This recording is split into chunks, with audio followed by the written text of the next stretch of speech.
जय श्री कृष्णा। राधे राधे। आज हम सुन रहे हैं अधिक मास महात्म्य के अध्याय 14 की पावन कथा। सर्वप्रथम भगवान का ध्यान करते हुए सभी बोलिए ओम नमो भगवते वासुदेवाय नमो नमः। ओम श्री कृष्णाय नमो नमः।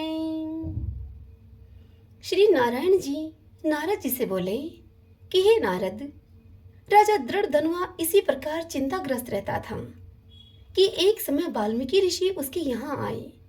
राजा ने जल्दी से उठकर पूर्ण भक्तिभाव के सहित उनके चरणों में नमस्कार किया।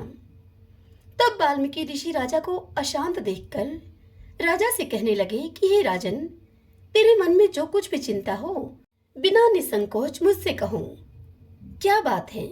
तब राजा दृढ़धनुआ वाल्मीकि ऋषि से कहने लगे कि हे महाराज, आपके चरणों की कृपा से सब सुख है, परंतु हे विद्वान, एक बड़ा भारी संदेह मेरे मन में है। अतः उस वन के तोते के मुख से लगे हुए शूल को आप दूर कीजिए। वाल्मीकि ऋषि राजा के ये वचन सुनकर राजा से बोले कि हे राजन, पूर्व जन्म में तुम द्रविड़ देश में ब्राह्मण के घर में ताम्रपर्ण के किनारे उत्पन्न हुए थे। सुदेव तुम्हारा नाम था और तुम बड़े ही धार्मिक, सत्यवादी और जितना तुम्हें मिले उतने में ही तुम संतुष्ट रहने वाले थे। तुम्हारी स्त्री उत्तम गुणों वाली गौतमी ऋषि की पुत्री गौतमी के नाम से विख्यात थी। गृहस्थ आश्रम के धर्म में चलने वाले सुदेव को कितना ही काल व्यतीत हो गया, परंतु उसकी संतति नहीं हुई। एक दिन आसन पर बैठा हुआ अपनी स्त्री गौतमी से सेवा कराता हुआ थका हुआ वह ब्राह्मण कहने लगा अपनी पत्नी से कि हे सुंदरी, हे गौतमी, संसार में पुत्र से परे कोई नहीं, क्योंकि तप दान से उत्पन्न पुत्र परलोक में सुख देते हैं। शुद्ध वंश में उत्पन्न हुई संतति इष्टलोक और परलोक में सुख देती है। उस श्रेष्ठ संतति को यदि प्राप्त नहीं हुआ तो मेरा जीना ही व्यर्थ है। मैंने न तो पुत्र को खिलाया और न ही उसको वेदाध्ययन करवाया, न उसका विवाह आदि कार्य ही किया, अतः मेरा जन्म तो व्यर्थ है। इसलिए मेरी मृत्यु यदि शीघ्र ही हो जाए तो अच्छा है। मुझको आयु प्रिय नहीं है। राजा दृढ़धनुआ से उनके पूर्व जन्म का वृतांत बताते हुए वाल्मीकि ऋषि उनको आगे कहते हैं कि हे राजन, इस प्रकार अपने पति के वचनों को सुनकर उस सुंदर स्त्री के मन में अत्यंत ही दुख हुआ और वह बोली कि हे प्राणेश्वर, ऐसे तुच्छ वाक्य मत कहिए। आप तुम्हारे जैसे वैष्णव शूरवीर कभी निराश नहीं होते। हे विप्र, आप सत्य धर्म में तत्पर रहें। आपने तो स्वर्ग को जीता है। यदि आपके पुत्र की इच्छा है तो आप भगवान जगन्नाथ की आराधना करो। वह ब्राह्मण श्रेष्ठ अपनी धर्म पत्नी के ऐसे वचनों को सुनकर निश्चय के साथ ताम्रपर्णी नदी के किनारे पर चला गया और वहां जाकर पुण्य तीर्थ में स्नान करके महाभयंकर तप करने लगा। ऐसे उस तपोनिधि के 4000 वर्ष बीत गए। हे राजा दृढ़धनुआ, उसके तप से त्रिलोकी अब कांप उठी। महाउग्र तपस्या में लीन उस सुदेव ब्राह्मण का तप देखकर बड़े वेग से गरुड़ पर चढ़कर भक्त वत्सल श्री भगवान प्रकट हुए।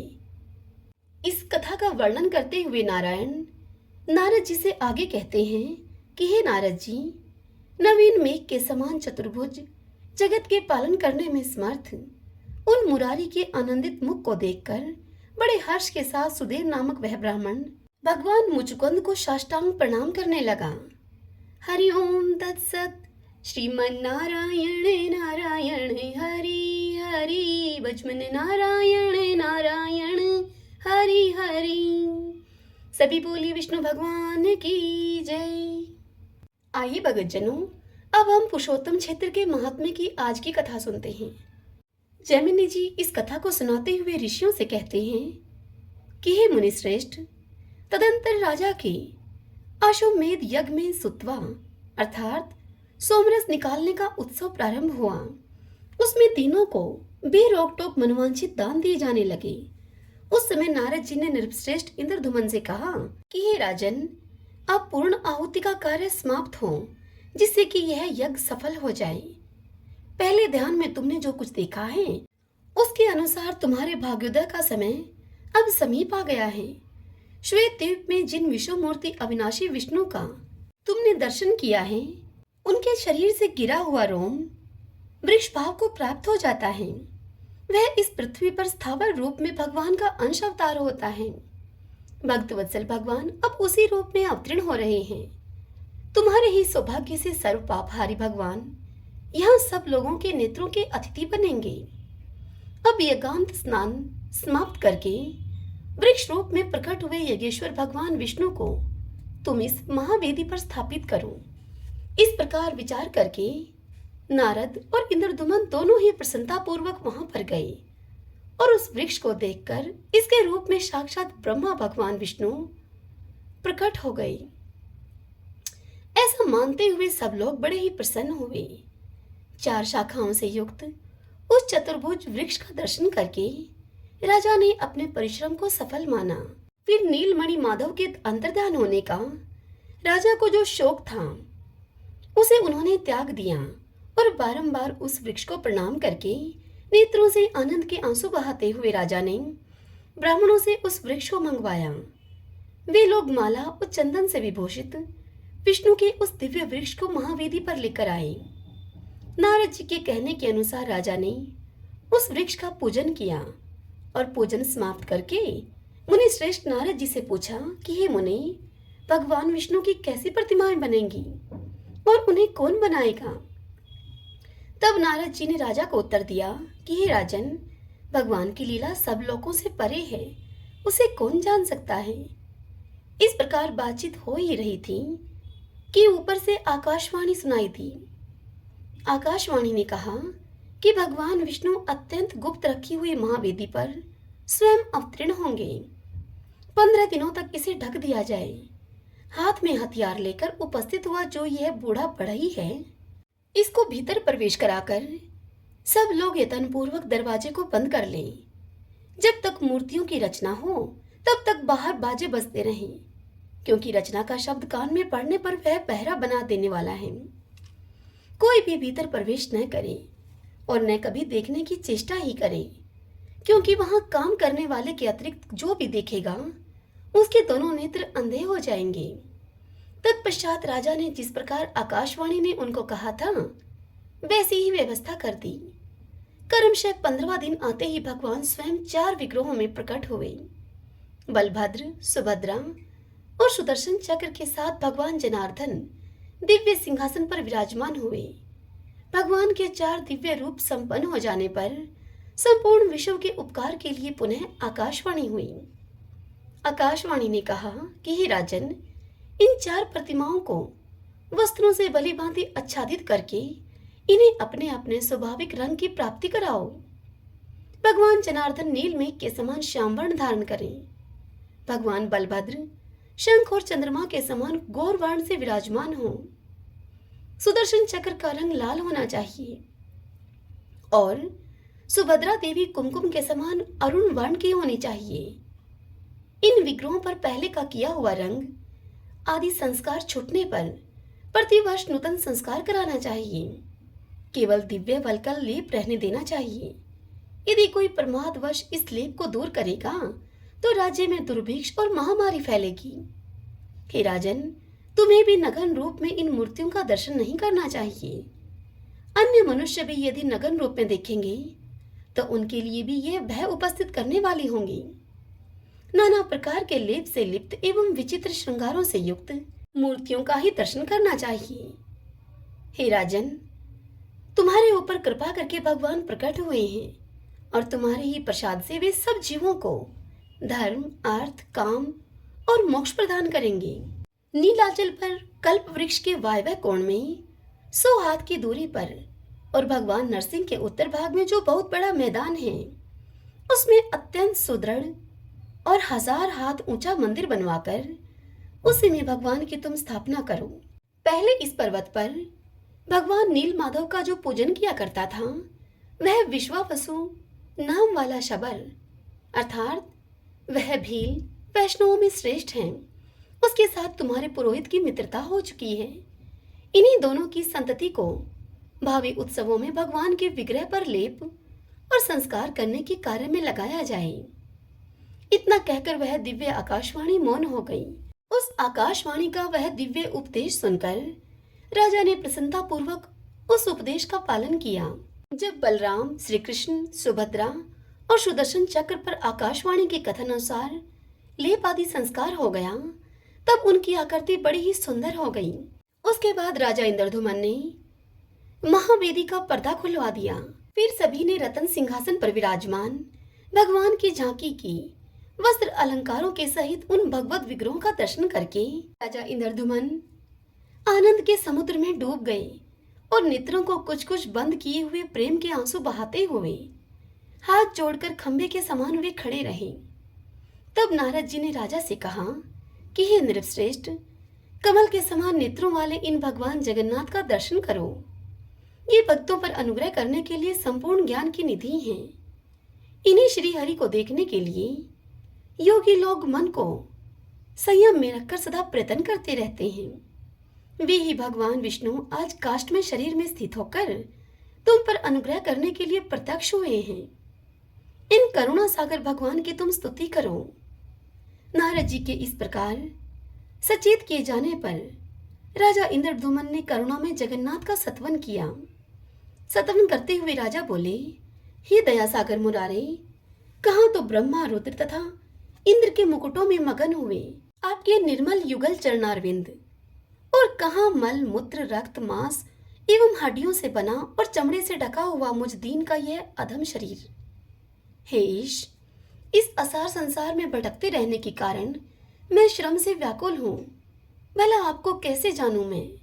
हे देव, मैंने अपने कर्मों के द्वारा सुख भोगने के लिए जिन विषय भोगों का संग्रह किया है, वे ही परिणाम में मेरे लिए दुखरूप हो गए हैं। अतः मेरे समान दुखी दूसरा कोई नहीं है।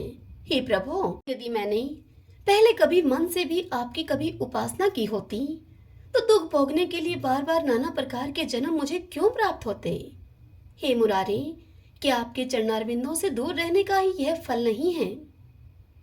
संपूर्ण पृथ्वी के धन से भरा हुआ मेरा खजाना, सेना, मन के अनुकूल चलने वाली सैकड़ों स्त्रियां और निष्कंटक राज्य, यह सब कुछ आपके तत्व ज्ञान से शून्य पशु के तुल्य मुझ अधम के लिए बड़ा भारी भार हो रहा है। इसमें सदा कष्ट ही प्राप्त हुआ करता है। दीनों पर दया करने वाले हे प्रभु, आपके स्मरण करने मात्र से ही जीव की मुक्ति होती है। इस संसार में आपके सिवा मेरा कोई बंधु नहीं है। मेरी बुद्धि आपके चरणारविंदों से कभी अलग न हो। आप सच्चिदानंद में परिपूर्ण सिंधु हैं, जो सहस्त्रों जन्मों का भाग्योदय होने पर आपको पा गए हैं।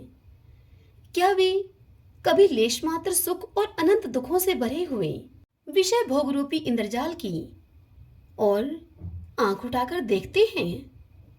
कहाँ तो जिसमें लेश मात्र सुख और अनंत दुखों की खान रूप सैकड़ों ग्रंथियां हैं, ऐसे कर्मों का अटूट बंधन, और कहाँ अनंत अनादि एक एवं आनंद प्रदन आपके पवित्र चरणारविंद।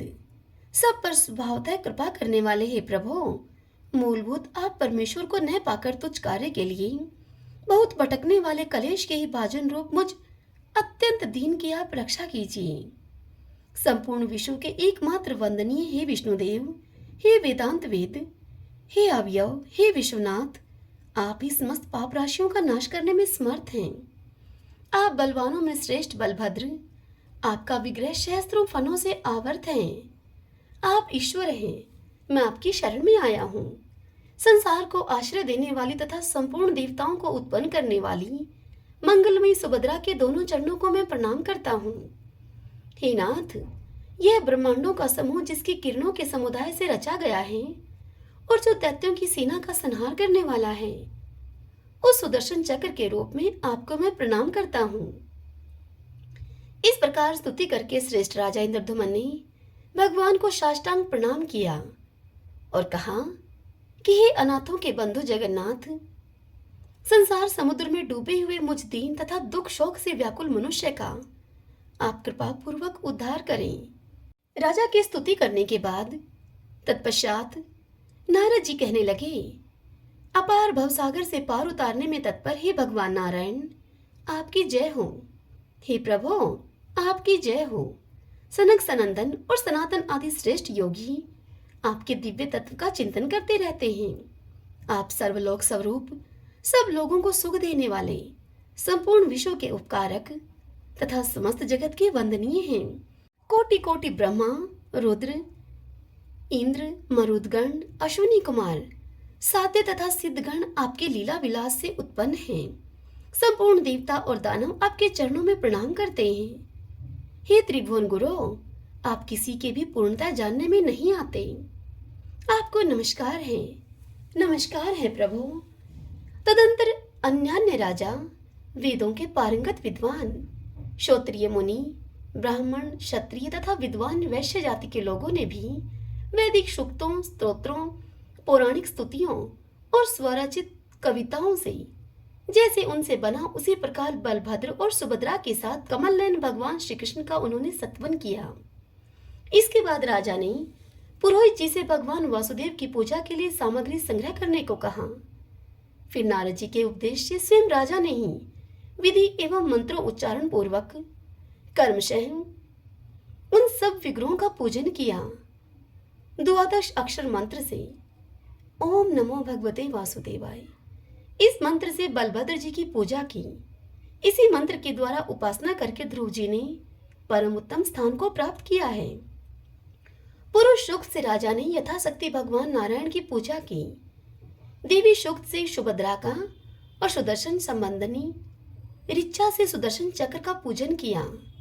इस प्रकार अपने वैभव के अनुसार भक्ति पूर्वक उन सब की पूजा करके भगवत प्रीति के लिए उन्होंने श्रेष्ठ ब्राह्मणों को दान दिया। और इसके बाद राजा ने शुभ समय एवं शुभ नक्षत्रों में नारद आदि श्रेष्ठ ब्राह्मणों की पूजा करके स्वस्ति वाचन कराया और जगन्नाथ जी का स्मरण करते हुए वास्तु पूजन पूर्वक शिल्पी का भी पूजन किया। भगवान विष्णु के उस काष्ठ में अवतार को देखकर कृतार्थ एवं पाप रहित हुए राजाओं को इंद्रधुमन ने बड़े आदर के साथ विदा किया। हरि ओम तत्सत। श्रीमन्नारायण नारायण हरि हरि, भजमन नारायण नारायण हरि हरि। श्री कृष्ण गोविंद हरे मुरारी, हे नाथ नारायण वासुदेव।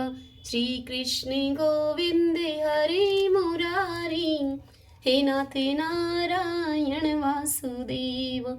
श्री कृष्ण गोविंद हरे मुरारी, हे नाथ नारायण वासुदेवा। सभी बोलिए विष्णु भगवान की जय।